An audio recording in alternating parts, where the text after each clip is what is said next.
It only makes sense that a long trail would have a long story.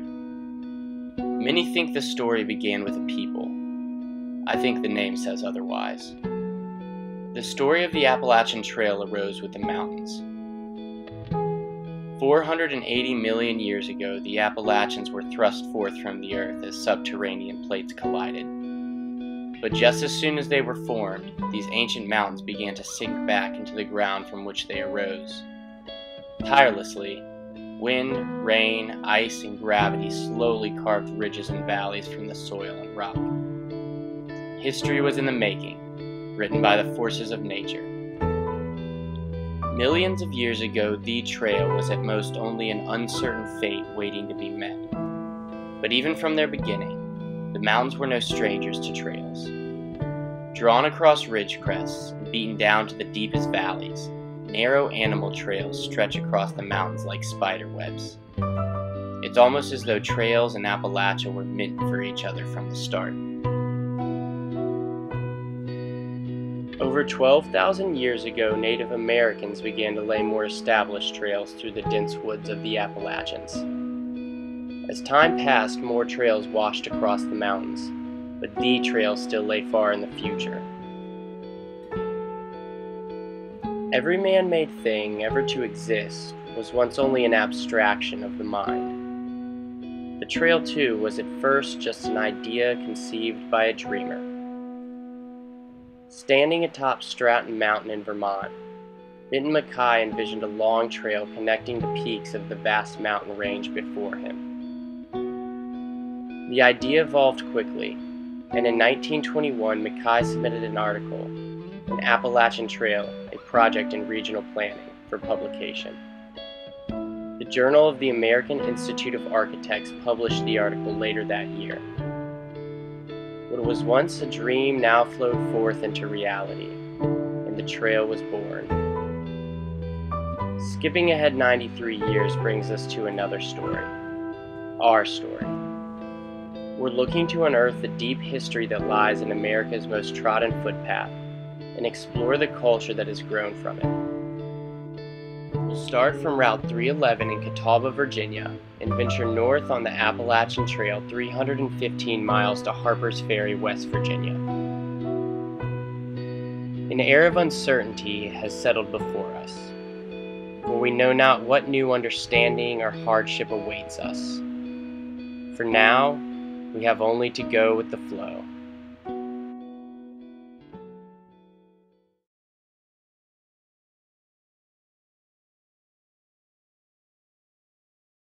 Let's start with the basics.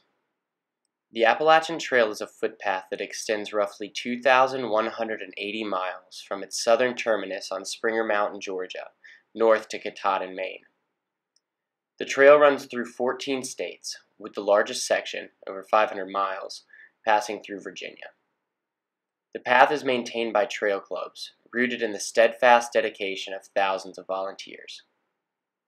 Physically, the AT is only a beaten path following a string of white blazes, but the trail really is so much more than that. Seeking to gain a deeper understanding of what makes this footpath so special, we travel to Asheville, North Carolina, the home of Jennifer Pharr Davis. Jennifer has completed the whole trail 3 times, 2 of those times for records. Talking to Jennifer, we hope to gather more information about the history and culture of the AT, and hear about some of her experiences on the trail. I mean, I think that's another thing to add. It's not always a hiker-centric trail. Like, there's other ways to be involved. Because a lot of people, I mean, they'd rather maintain their and not realize their trail experience or the trail agents. Like, they'd rather help hikers than hikers. And they're a special part of the trail community as quote-unquote hikers. So. Before talking to Jennifer, we had never realized how much diversity has sprung forth from the trail. Just a footpath through the woods. Perhaps its simplistic nature is what allows so many different people to have so many different experiences. So section hikers, the day hikers, like I just, you know, have a lot of people having a lot of different experiences on one common trail. Yeah. Just the records, I mean, that's very small, but there's all these different ways to experience it, and that's one thing that's cool. It's not limiting. Jennifer left us with a lot to think about, and her trail stories became a point of inspiration. She briefly warned us of the challenges of a winter hike, the cold, the dark, and the loneliness. But we departed with a fresh excitement for the commencement of our trek. We left Asheville, headed north to Virginia, where our hike would soon begin.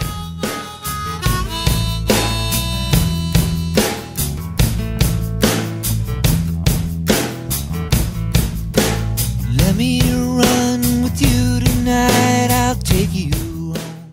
With the start of our hike fast approaching, we made a short drive up to Daleville, Virginia to meet with Mike Vaughn, president of the Roanoke Appalachian Trail Club. Up to this point, we had heard and read so much about the trail maintainers, so we were excited to finally talk with one. Mike helped us get a better idea of what trail maintainers do and the integral role they play within the Appalachian Trail community. The trail club is responsible for maintaining a specific section of the trail that's assigned to them. They call it's like a three-legged stool. You have the National Park Service, who is the agency that the land belongs to, Yeah. and they're up in Harpers Ferry, but they only have 7 people that work for them. Yeah. A very small office. And then there's the Appalachian Trail Conservancy, which has about 70 people that work for them. And they're headquartered also in Harpers Ferry. Although they do have offices here and there along the trail. There's 3. And then there's the trail workers, which are divided up into 31 clubs all along the trail. And it's about, every year it's typically about 7,000 workers get out there. So, Wow. It was quickly becoming clear to us that the volunteers are the backbone of the trail. However, we now began to see also that the volunteers alone would do no good.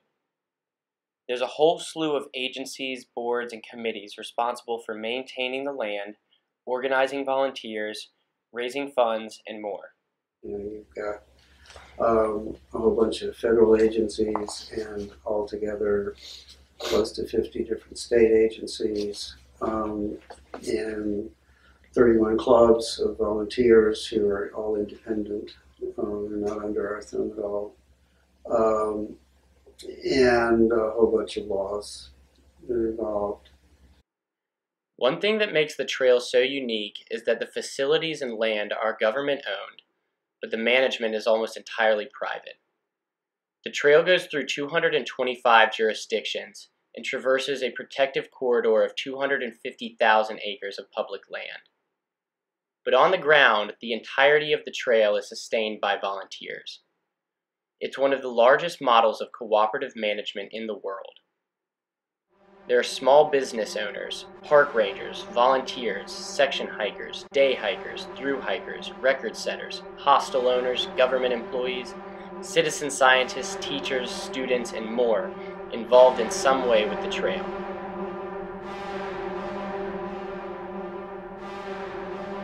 There is an emptiness within everyone who finds themselves connected to the trail. This empty space is different in everyone, and consciously or unconsciously, they strive to fill the void. Whether the emptiness is spiritual, emotional, physical, or financial, the trail somehow fulfills everyone's needs. For some, the trail simply presents a challenge of getting from point A to point B. For others, the trail offers an opportunity for a journey of enlightenment. And many others just find meaning in being a part of a greater community. The trail is no one specific thing. Whether you know it or not, the trail will be what you need it to be. Now we have only to discover what needs the trail will fulfill for us.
Or not necessarily my Don't favorite. mind this t-shirt. All right, Mage. All right, I'm the Mage. Normally go to school up in Iowa, so I'm excited to be down here in Virginia, about to go on another long-distance hike. My name's Alex. I'm a sophomore at Wofford College, and I guess that's it. My name is Matt Redick, and I'm a sophomore at Wofford College. And this is my first long distance hike, so pretty pumped, pretty excited. I think the idea of this trip was brought up like a year ago, so it's kind of crazy that we're sitting here. Really? It's definitely been a long process with convincing our families to let us go, and just we had to like go through writing the proposal, and then having to rewrite the proposal because they didn't think it was safe enough, or we couldn't do that, and They made us have to read like 3 500 more books. books. right. around It's just a good 2,000 feeling pages. when all the planning's done and you're just ready to get set on the job. Yeah, So the I think logistics. I think that's really my favorite part of it. I think we're all just ready to. Yeah, To I guess do it. get started. Yeah.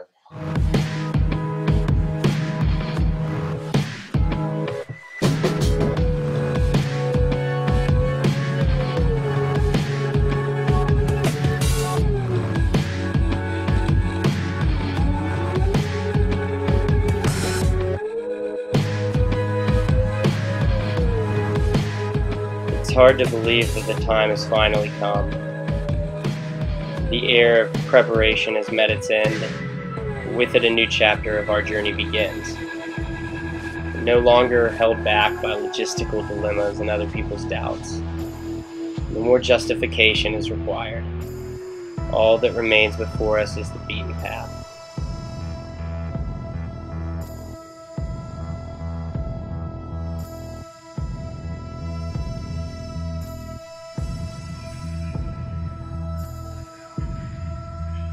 And at this point, a lot of people have said a lot of things about what we can and can't do. But when our boots hit the dirt, it's no longer theirs to decide. It's ours to prove.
Summary, first day.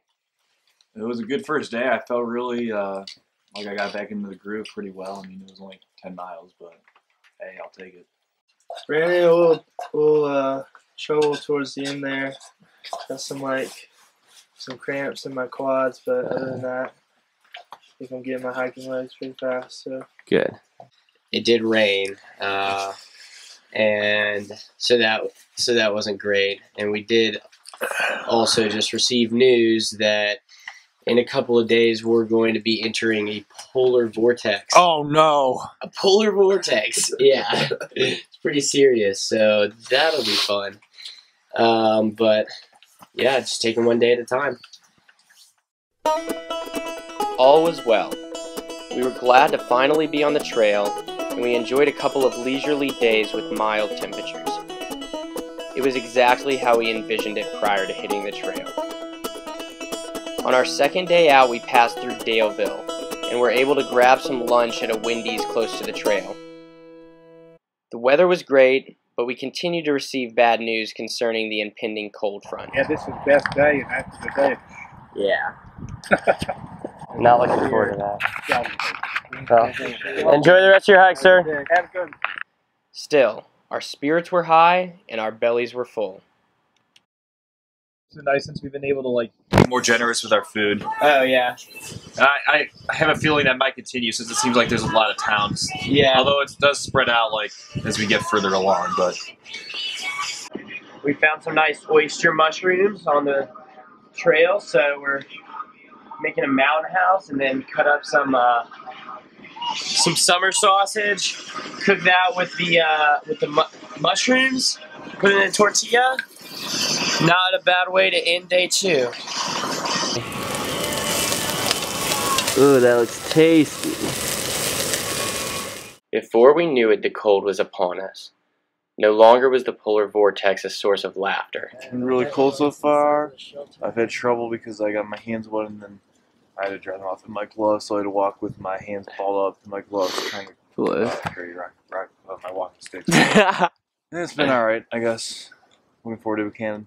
With temperatures lingering in the low to mid-20s all day, we kept moving, taking few breaks in order to stay warm. It had been our plan to pick up some more food in Buchanan, but we didn't realize that the town lies 5 miles down Route 43 from the trail crossing. However, we found good fortune in the late afternoon when we ran into a man who graciously offered us a ride down to the town. Despite finding gratitude in our fellow man, Mother Nature was not so kind. The cold was only getting colder. I'm gonna say 15 to 20 degrees cooler up here. It'd probably be down below 10 anyway. So, After buying the food we needed for the next few days and satisfying our hiker hungries at the Burger King, we hitched a ride back up the mountain. With dusk quickly approaching, the cold was really starting to set in. We made it to the shelter as quickly as possible in order to get a fire going. Yeah, it's pretty cool. The following day, things only got worse. Temperatures continued to plummet. When we summited Apple Orchard Mountain, the thermometer read 5 degrees, but with the strong winds, it was likely below 0. it's just like steady inclines. There's monotonous stuff. No views. Yeah. Just really hard. Glad to be in the shelter though. This was definitely the worst day so far. I woke up after not having slept very well, and I felt just really bad. My head hurt, my body ached. I just felt really out of it. Couldn't breathe out of my nose, and then we had to hike up like 5 different mountains with a ton of elevation change, and it was a miserable day for me. Absolutely terrible. And now it's like 5 degrees, so I mean, you can't describe it. Literally sucked the whole time. I hate today. It was a horrible day all around. Way too many uphills. All my water froze. I'm cold. yeah. The next morning I felt even worse. I just couldn't do it. We decided to go home. We felt defeated, alienated from the trail. It had chewed us up and spit us out.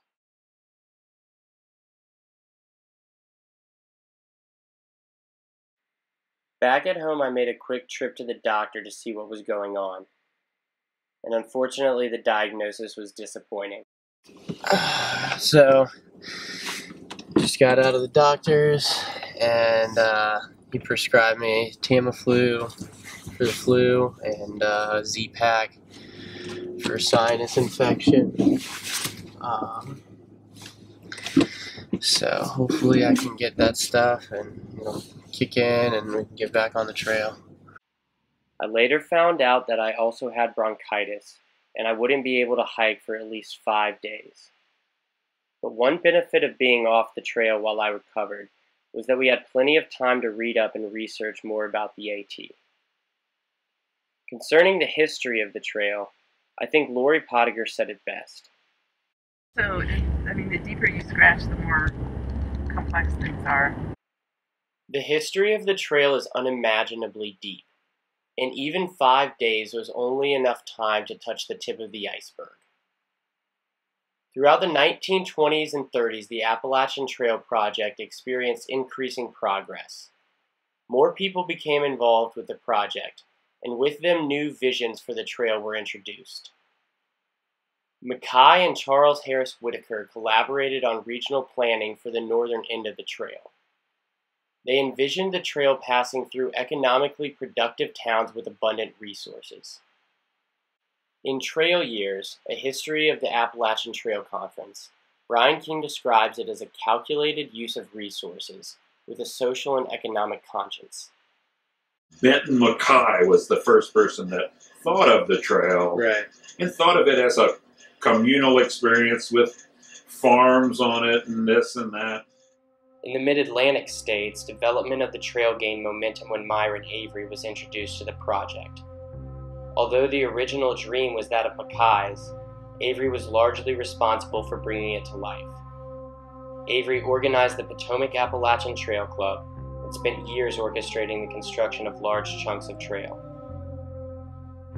In the 1930s, Avery and a group of dedicated volunteers worked to piece together the trail, establish new clubs, make guides, and more. As a result, in 1937, the AT became a continuous footpath from Mount Oglethorpe in Georgia to Katahdin, Maine. However, even the path of the trail was not set in stone. More than 90% of the trail has been changed since the original route in 37. I suspect 5,000 miles of Appalachian Trail have been built. Thousands of miles of trail have been reblazed since 1937, and one of the largest relocations of trail occurred in the Shenandoah Mountains, where we are headed next.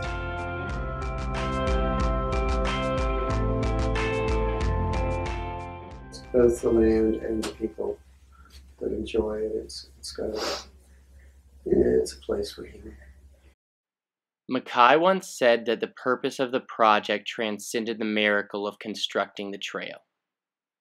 The mere footpath is no end in itself, but a means of sojourning in the wilderness, whose nurture is your particular medicine. Brian mentioned healing, and that's a key aspect of being out there on the trail. So the environment affects you, but then also the interaction you have with the other hikers is also important. We had once been alienated by the heartless footpath, but over the past days we gradually began to feel the trail drawing us back. In spite of the cold and misery we faced while hiking just days before, we felt called to the trail again. Once we returned, we began to realize that there was nothing to prove. It was time to stop worrying about what other people thought and start focusing on what the trail had in store for us. It started off as a dream or a walk we went in the woods. In the moon of the budding trees, I was gifted new eyes to see all of the shifting shape and ways you can be. Wake the dreams into realities. Wake the dreams into realities. Sunset diamonds trickle down our cheeks. The language of no words is how we speak. Pachamama spinning firelight, and a little bear singing by the fireside. Out of the city with the wind on our necks. Check, that's us whistling up on your neck. Moonlit diamonds sparkle into my mouth. Feels like hunger and it tastes like salt. Feels like hunger and it tastes like salt. So tap me out and tap me into you. Heal my brain and to balance my chemistry, hydrate these cells, cause the body talks and meditation helps. The body talks and meditation helps.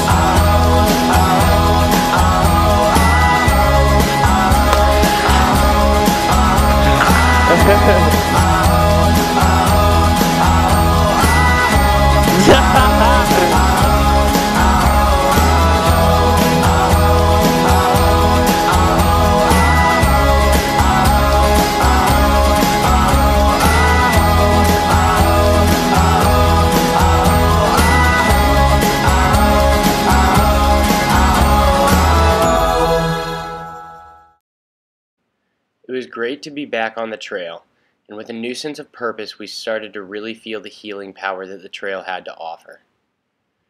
We started back at the southern end of the Shenandoah National Park, some 90 miles north of where we took off the trail. Reveling in the beauty of solitude, we trekked on for 3 straight days without seeing a single other person. And campsites are empty, lodge is empty. We're the only ones up on these mountains. It's so quiet.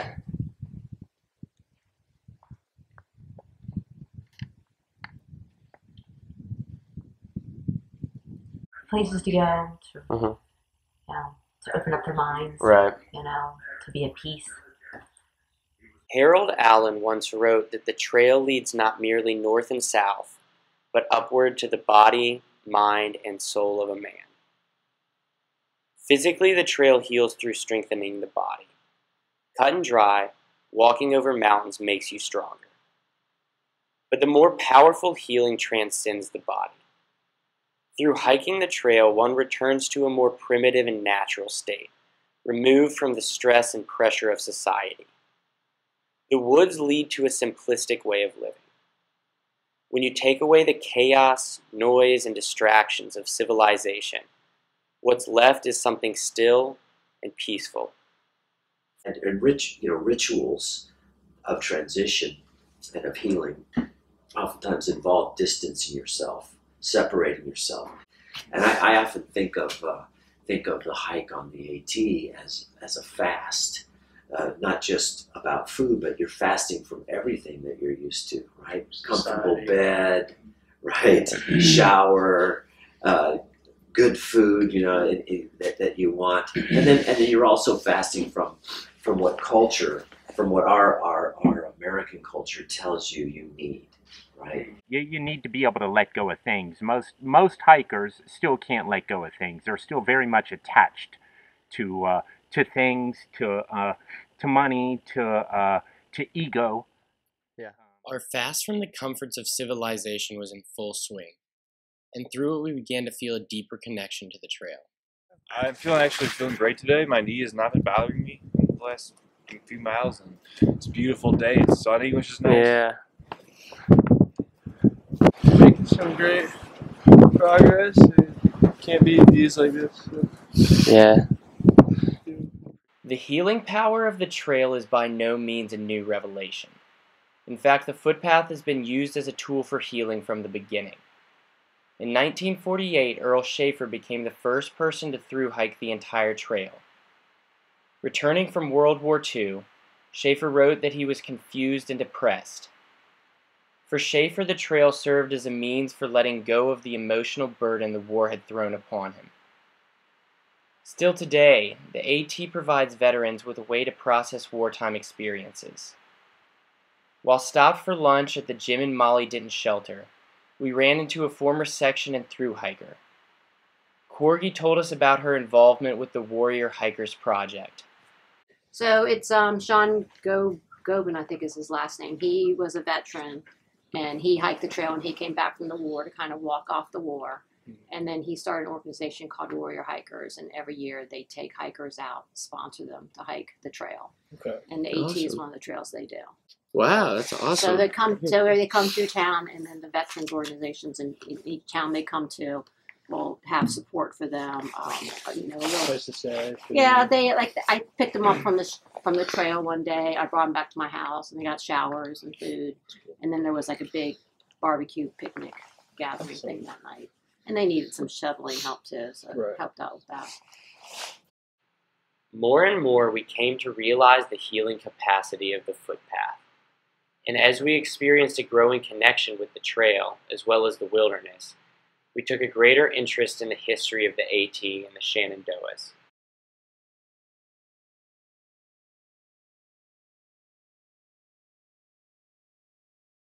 The Shenandoah National Park was racing with the Smokies to see who would have the first East Coast park. Virginia eventually paid some money and put some money in to buy the land as well as federal dollars. Many people, many families lived in the park. The whole of Shenandoah National Park was all farms, and that the government, when they formed the park, moved everybody, off the land.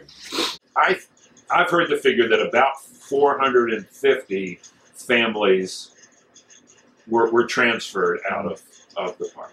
40% of the park at one time was cut and opened. Use the land inefficiently. I mean, overgrazing and things like that.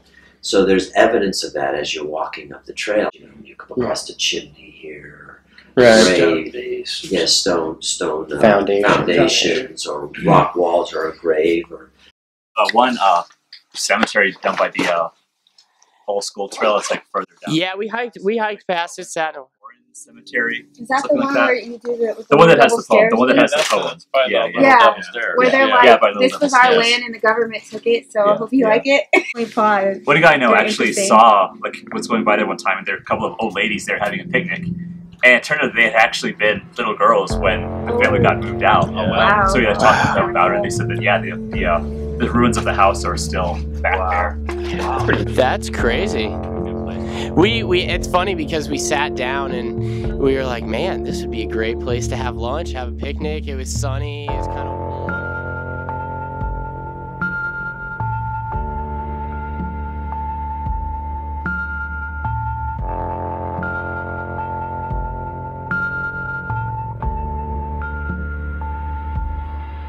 History runs deep in the park.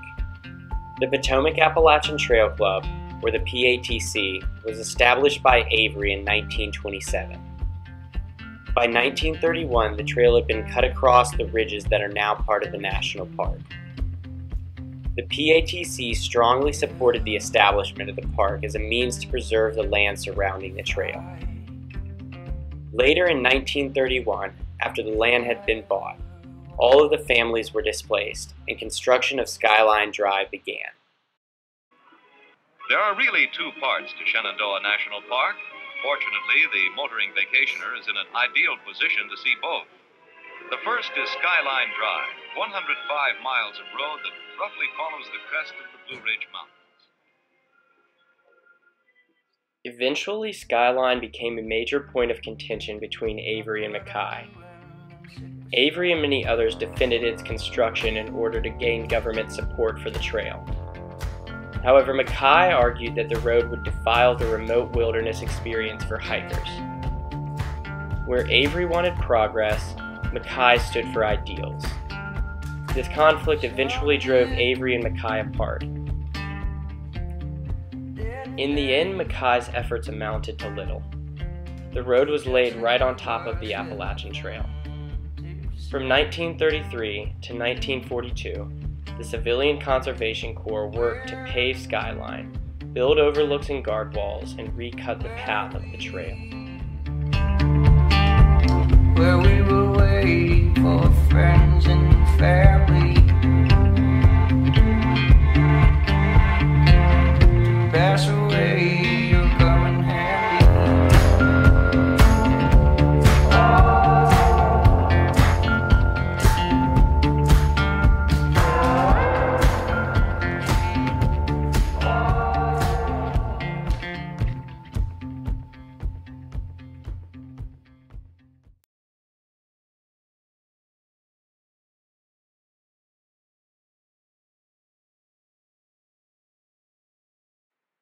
Trails often guide people out of the grasp of civilization. On the other hand, roads pave the way for civilization to follow. Skyline Drive led society to the crest of the Shenandoahs. Built along Skyline Drive, numerous resorts and lodges litter the tops of the mountains. But during winter, the park is reclaimed by the wilderness. Everything shuts down for the season, and Skyline is often closed due to hazardous driving conditions.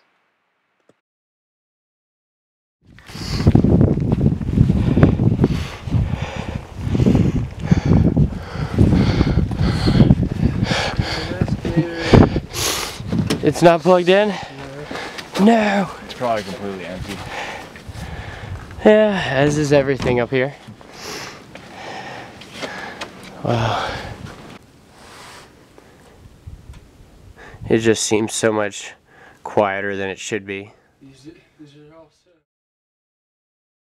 It's just unusual for people to hike it this time of year, so yeah, I kind of love it. it's great. I mean, all the lodges are empty. It's quiet. It's pretty. You don't sweat all that much. You don't Right. see the bugs. You can look at the footprints in the snow. Right. That's exactly. Yeah, that's what we've been for the past 2 days. We've just been obsessed with animal tracks. Yeah, it's pretty cool. Leading up to the snow, it felt like we were the only creatures in the forest. There wasn't any wildlife to view, so we were forced to use our imaginations for entertainment. We've come across a native monkey species. Their coloring is very odd. They have an orange back. His feet are really weird. It's like, you know, he's just going. He doesn't even see us. Doesn't even know where we are. Wow, this is amazing. Oh my God, yo! Oh my! Really pretty. What? He speaks? What is this, Planet of the Apes? Wow. Well, until we see some more wildlife, this is about all we get. Here we have the rare beast known as the Major. With the speed of a gazelle and the agility of a mountain goat, he traverses the mountains with unparalleled gracefulness. Oh, absolutely stunning. This is an extraordinary sight. You just don't see this every day, folks. You got it.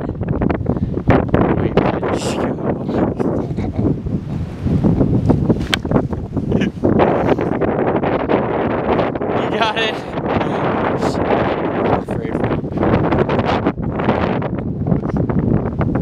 He's almost there. He's got it. You got it. All right, now Matt, you got to do a belly slide on it. Oh God. Oh God.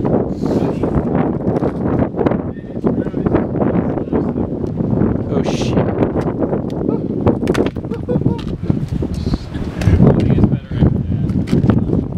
Oh God.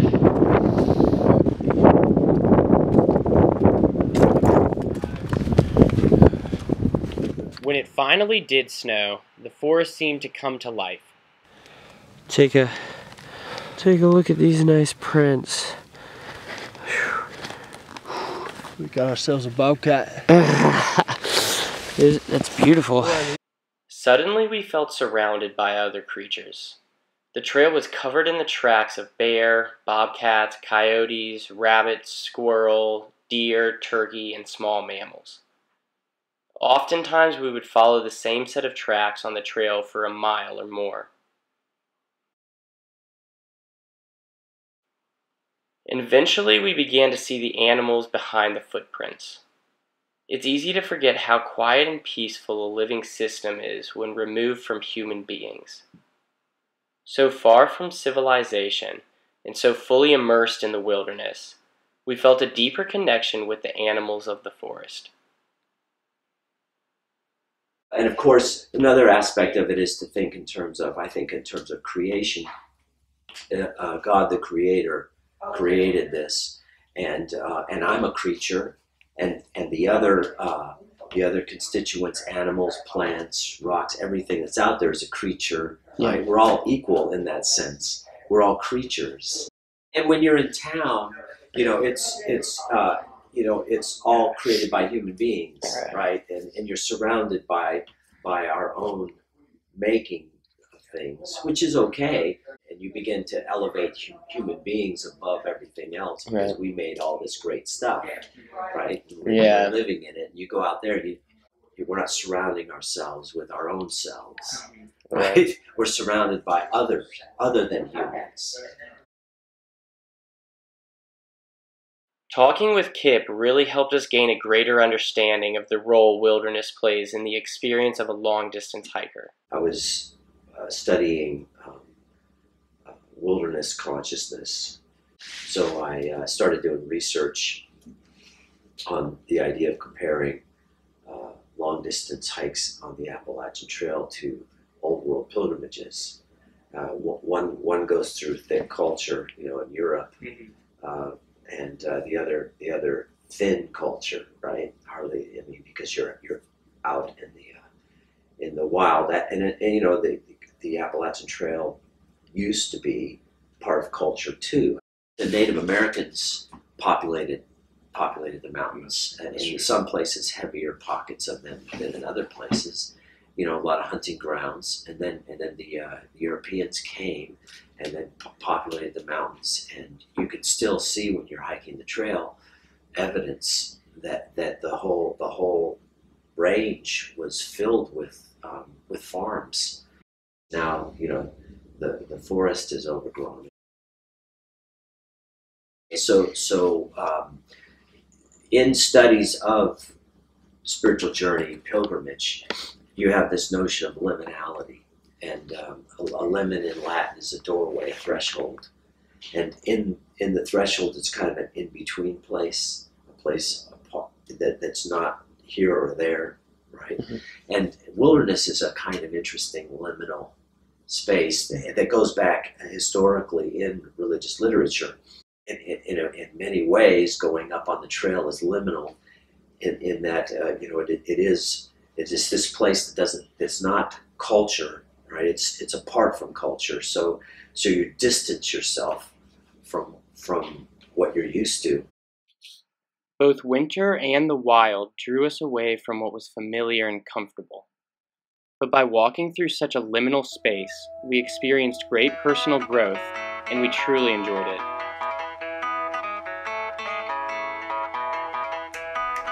Major, move your head to the. There's the light. We're just camping. Don't block the light. Yeah, where are we right now? We're cooking we're camping out at some pull off on the parkway. It's like 40-mile-per-hour winds. It sounds like the tent's about to rip. Trying to cook, kind of a hassle, but it's a new experience, you know.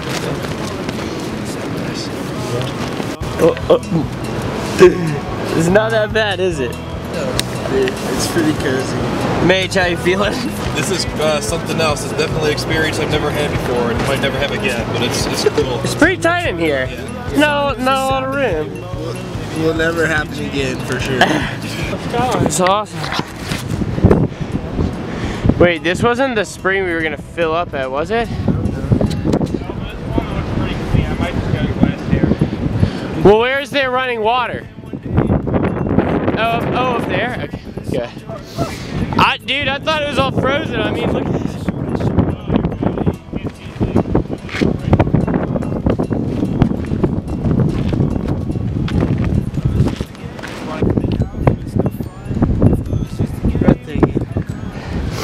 Absolutely. Mage, how was the day? It's a good day. But we got the elephant resupply. I'm ready for a good dinner. Let's go. It was awesome. Pretty solid. Nice. Got here with enough daylight to get a fire going. That's right.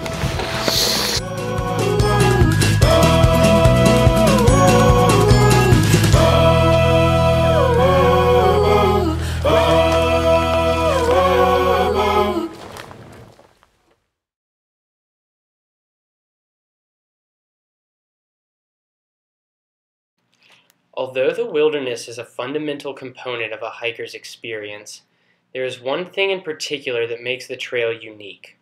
But I think the biggest thing is the people, is the other hikers you meet. It's community and family. Yeah. Rather than the trail itself, those folks that you meet, those folks that you travel with, those folks that you learn from, maybe even those folks that you can share something with. The trail is often used as a tool for developing independence, but more importantly, it teaches people to be vulnerable. It's through accepting help from others that hikers are able to complete their journey. Countless times during our hike, we relied on the random acts of kindness provided by strangers.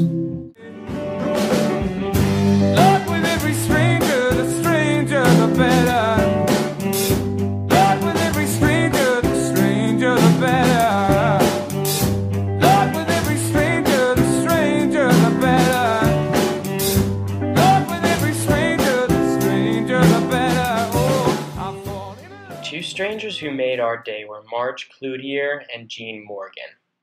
We met with them to discuss the hiker hostel run by Grace Lutheran Evangelical Church. There she is. I was just going to say she got lost. I would have come and asked if I'd seen you. That's all right. Hey. Hi. That's great. Here, let me pass you on that friend. Okay. I'm Alex. Alex, I'm Marge. Nice to meet you, Marge. Welcome back. Hi. Hello, I'm Chris. Very nice to meet you. Oh, nice to meet you. All right, thank you so much. Yeah, thank you so much. When did the hostel first open or start taking hikers? This year will be our 11th year. Okay. I think we're considered hiker-friendly town. Yeah. Right. Yeah. It's free? It's basically free. Donation. We do take donations, but we have snacks that hikers can carry with them. We try to have some fruit available. One night a week we have volunteers that cook a hot meal. That's great. We have. And one of them was camping here last year and was bit by a skunk at the shelter. And he stayed in town because of his second treatment. He stayed in town about a week and a half or something, and then he got on the trail, and one of our local people who drive went and picked him up and brought him back for his third treatment. So the people who do the trail angels, they call them, the people who do that, they are so good about taking them and doing them, taking them to places that they It's an amazing outreach. Trail angel is a term used to describe people who selflessly help hikers. They offer gifts that hikers have come to call trail magic, such as the pizza Marge and Jean bought us. But then people start looking forward to it, expecting it. That's not magic. No, it's true.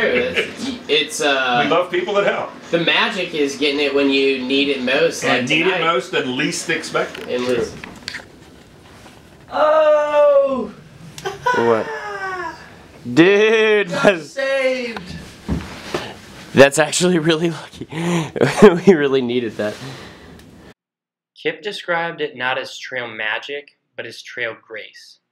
We certainly couldn't have completed our journey without the intervention of such grace. Heading out of the national park, we entered a more urban section of trail. Closer to civilization, we began to encounter more people, and with them more trail grace. I mean, it's definitely different. It feels a lot more civilized since we left the Shenandoahs. In terms of how I'm feeling, it's nice to be in bed, and today was a bit challenging mentally just because we had such a long day on Monday, but things are going well. I'm happy to be in out a shelter, yeah. Word.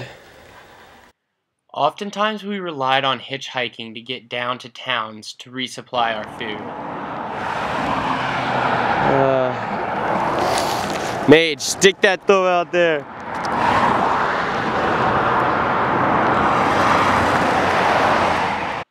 We were always surprised that so many people were willing to pick us up and oftentimes go out of their way to take us where we needed to go. In December, we had talked over the phone with Mike Evans about staying at his hostel in Front Royal, but since then we had been unable to get in touch with him. Nearing Front Royal, we were running low on food. We took a 25-mile day in order to reach the hostel. Finally out of food, we realized that if Mike was not home, we'd have to hike an additional 5 miles to Route 522 and try to hitch a ride into town in the dark. A lot was riding on the hope that Mike would be home. It may have been luck or pure grace, but when we rang the doorbell at the Terrapin Station Hostel, the door opened for us. Be great. Again, what else do you need right now? Sodas, snacks, washer and dryer, shower. Hostel owners are some of the most prominent trail angels, sharing their homes with stinky hikers for only a small price, if any. I like helping in whatever way I can. Right. You remember Sure. when you were in our position. And people helped you along in the hostels and whatever. The trail angels. You're our trail angel today. We encountered more good fortune a couple days later, when in passing 2 hikers told us about a cabin down a side trail that we could stay at. Oh.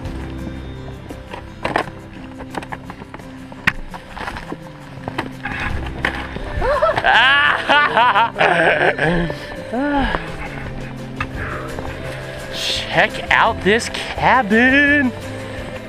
The cabin was built in dedication to Myron Glassell, an influential and highly devoted member of the Potomac Appalachian Trail.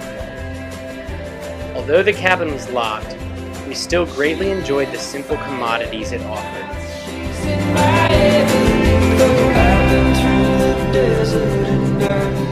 For a hiker, a comfortable place to sit, a little bit of shelter from the elements, and a warm fire to dry your boots by makes for a good end to a day. She lit a fire and now she's in my everything. Yeah, it is.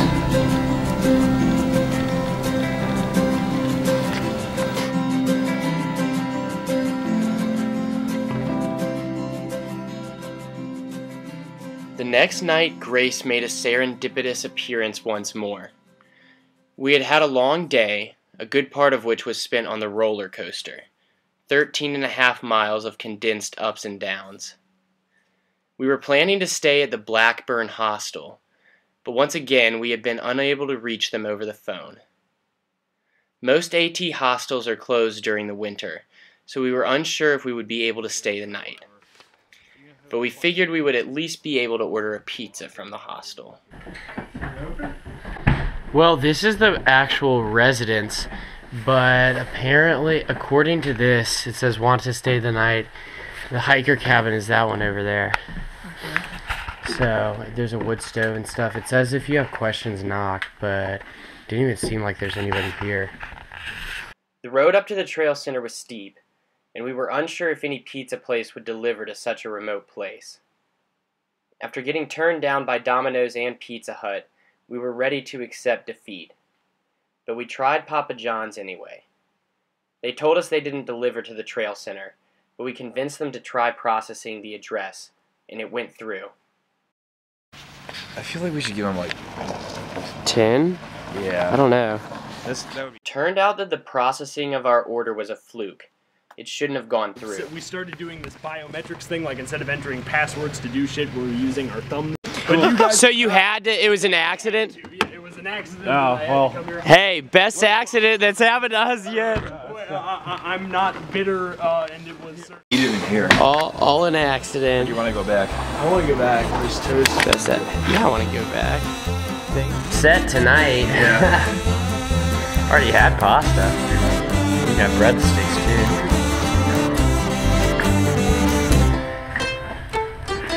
It's go time.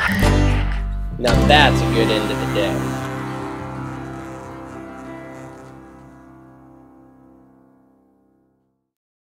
It takes a long distance hiker 1 to 2 weeks to get into the rhythm. When you get into the flow of things, right? Our last day on the trail. We hike in silence, moving quickly and gracefully through the forest. Now that we've come so far, we don't want to leave. Feels like we've finally reached some sort of equilibrium in our day-to-day life on the trail. Upon the threshold, a new consciousness arises, apart from reality. Hours pass like minutes. You assume a role within a system and reach perfect harmony. You're challenged by the task at hand, but you rise to meet the challenge. Input and feedback. Controlled and perfectly focused. Done for its own sake and nothing else.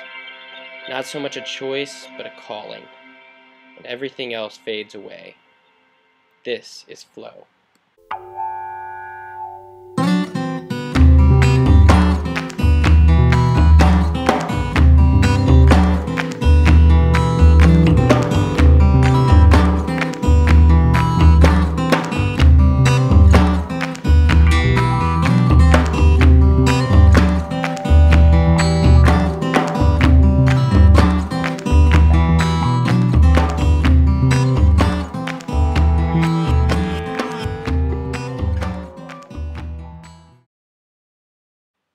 Finally, on the afternoon of January 23rd, we arrived in Harper's Ferry, West Virginia.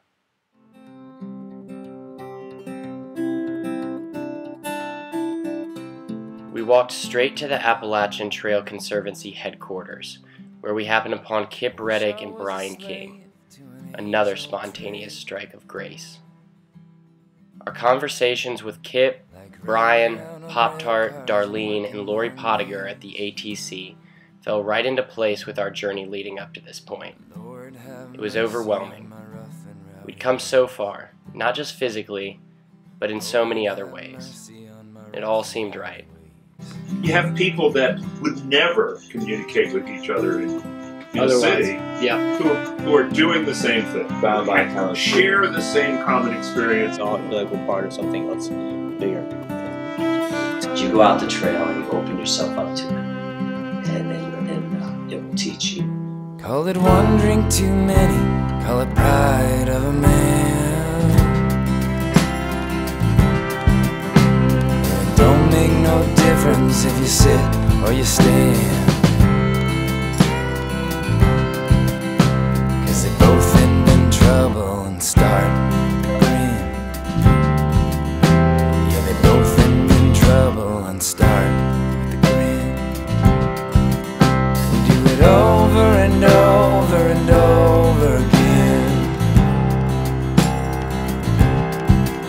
We do it over and over and over again. The trail is the great sage. Well, the Appalachian Trail, I'd say community. It just helps people. Some people find their way. I think it's inspiring, but it goes on with the trail. Sanctuary. Healing.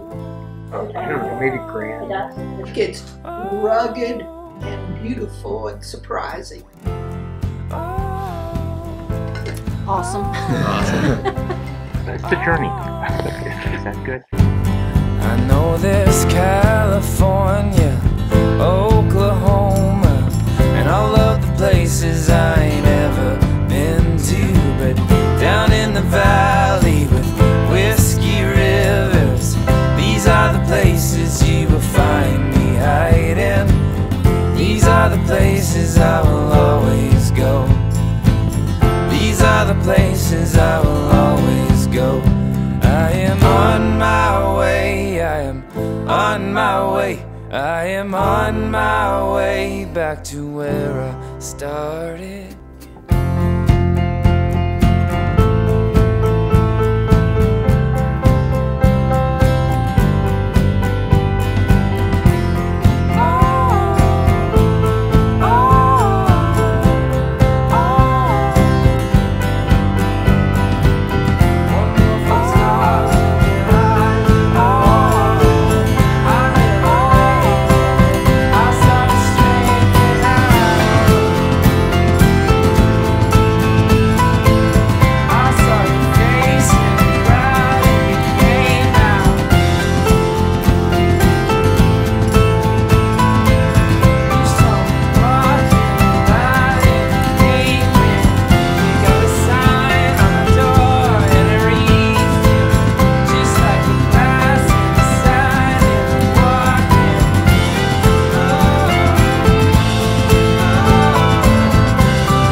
To where I started, California, Oklahoma, and all of the places I ain't ever been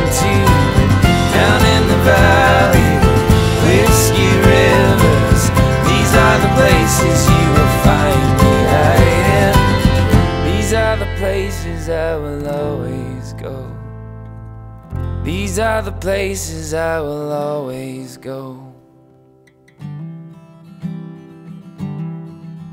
So I wish I was a slave to an age-old trade.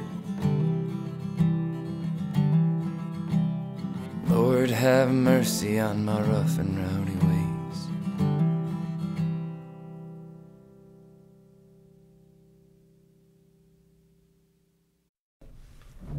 There's an answer for I'm called again. Back in the sand just like those soldier men. And even once I fell down in the narrow lanes. On the ground I lay, and I would say, infernal heat can't take the sound in here. Shake the trees, see what falls out of there. In a city where nobody hears a bird call, fine, fine, the winter's here again. Calls and sings, Berlin, Berlin. Among the camp, we're done with him. We'd shoot him down, but then, where should I begin? He's the only one who knows the words. He's the only one who knows the words. He's the only one who knows the words. He's the only one who knows the words. He's the only one who knows.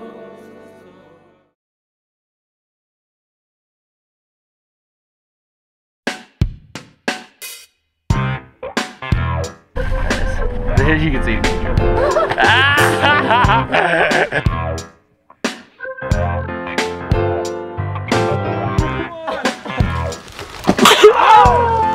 My favorite.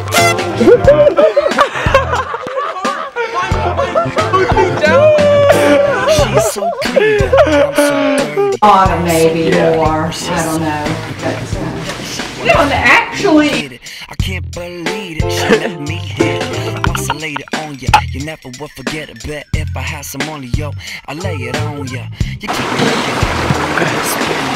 Try to be somewhat swift.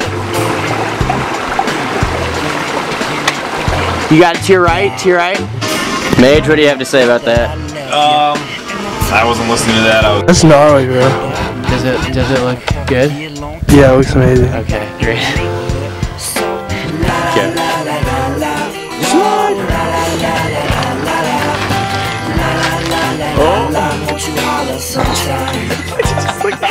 Mage, can you pop out for a second? What's up? My hands balled up in my gloves trying to carry right above my walking stick. I still don't know what he's saying. Well, it's nice that there's Southern hospitality. Just say thank God for Southern hospitality. Thank God for Southern hospitality. Wait, okay. Thank God for Southern hospitality. No, just say it like you said the first time, like casually. Okay, ready? Go. Thank God for Southern hospitality. You decided that you want a soda? It's a tough call. Treat her like a jerk, and I know now, girl, that I love ya.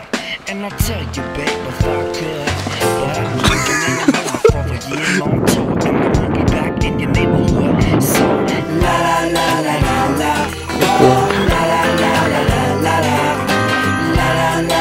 Alright, let's get the peace sign. You don't need to try.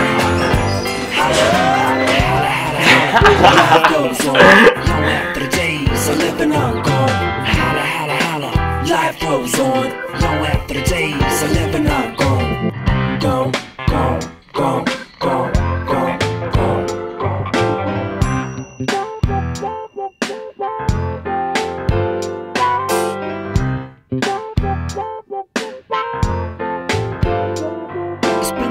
time coming and the writing's on the wall.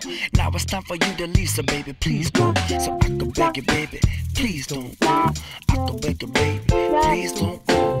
I can beg you, baby, please don't go. I can beg you, baby, please don't go.